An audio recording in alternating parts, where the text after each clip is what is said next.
দেখা হয় না। তারপরে সবাই তো এখনকার যুগ যেখানে দাঁড়িয়েছে না, সবাই সবার বাড়িতে সবসময় আসতে পারে না।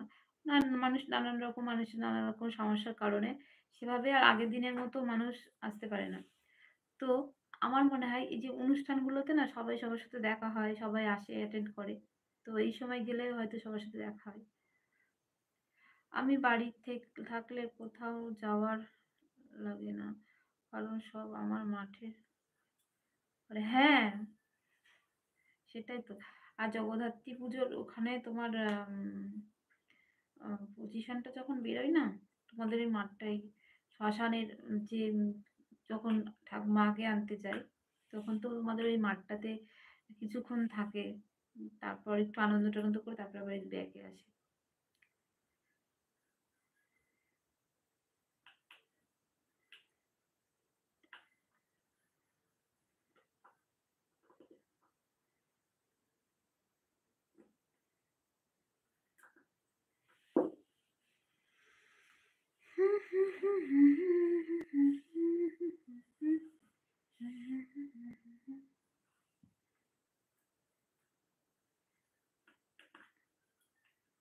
রাহুল দা তো মানে সারাদিন এই রাতটুকুই একটু ফাঁকা থাকে। আর রাহুল দা যে এই রাতটুকু একটু যে শুতে পারে এটা রাহুলদার অনেকটাই ভাগ। কেননা সারাদিন এত খাটাখাটনি করে রাতের ঘুমটা দরকার। তারপরে যে আমাদের সাথে বকবক করে, আমি যে বকবক করি, তারপরে দাদা অনেকটা সময় আমাকে দেয়। দাদার এর থেকে অনেক ক্ষতি হয় শরীরের, কারণ এই মুহূর্তে দাদার একটু ঘুমানোর দরকার। তো সরি দাদা, আমি ক্ষমা চেয়ে নিচ্ছি তোমার মূল্যবান সময়টা আমাকে দেওয়ার জন্য। আমি জানি তোমরা সবাই খুব ব্যস্ত মানুষ, তার মধ্যে দিয়ে যে তোমাদের সময়টা আমাকে দাও, তার জন্য আমি অনেক কৃতজ্ঞ। প্রচুর ভিতর, হ্যাঁ ভীষণ ভিড় হয়, প্রচুর ভিড় হয়। মানে কি বলবো, তখন তো পুরো মানে উম, পুলিশের গার্ড থাকে, কত কিছু এখন মানে যুগ যুগ আম, কত বছর যেন এই পুজোটা হচ্ছে, অনেক বছর, যাই হোক আমার মনে পড়ছে না। উম, তো এবারের পুজোটা আমি বাড়ি বসে দেখেছি লাইভে। সবাই লাইভ করছিল তো, সবাই লাইভে, ফেসবুকে লাইভে দেখেছি।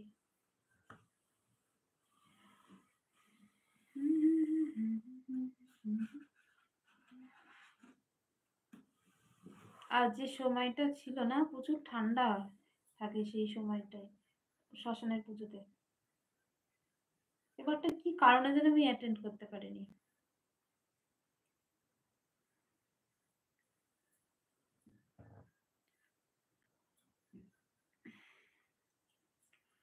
হাই হ্যালো, সবাই একটু কমেন্ট করবে, ইমোজি দাও তাহলে, একটু একটু ইমোজি দিয়ে টপটা একটু তুলে দাও।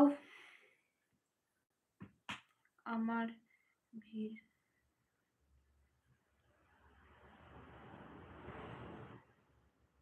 আমি বিয়ে বাড়ি ও খুব কম অ্যাটেন্ড করি, তার জন্য বইয়ের কাছে গাল খেতে হয়। ও আচ্ছা,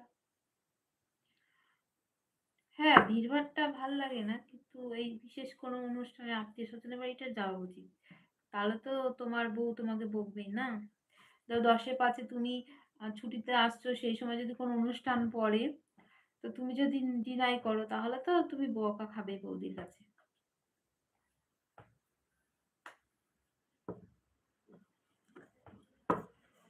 বৌদিরও তো একটু ইচ্ছা করে যে বরকে নিয়ে একটু ঘুরি, সবাইকে দেখাশোনা হবে, সবার সাথে কথা হবে, ভালো লাগে।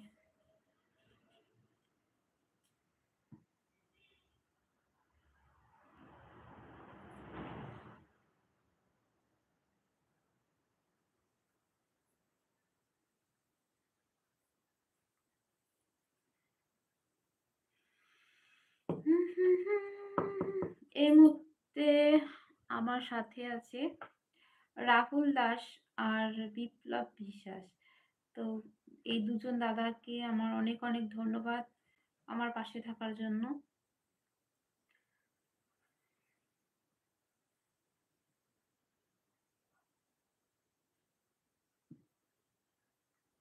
তো চলো আমি একটু আমার হাইলাইট হাইলাইট ভিডিওটা করে নিই, আর আমার ইন্ট্রোডিউসটা দিয়ে দিই।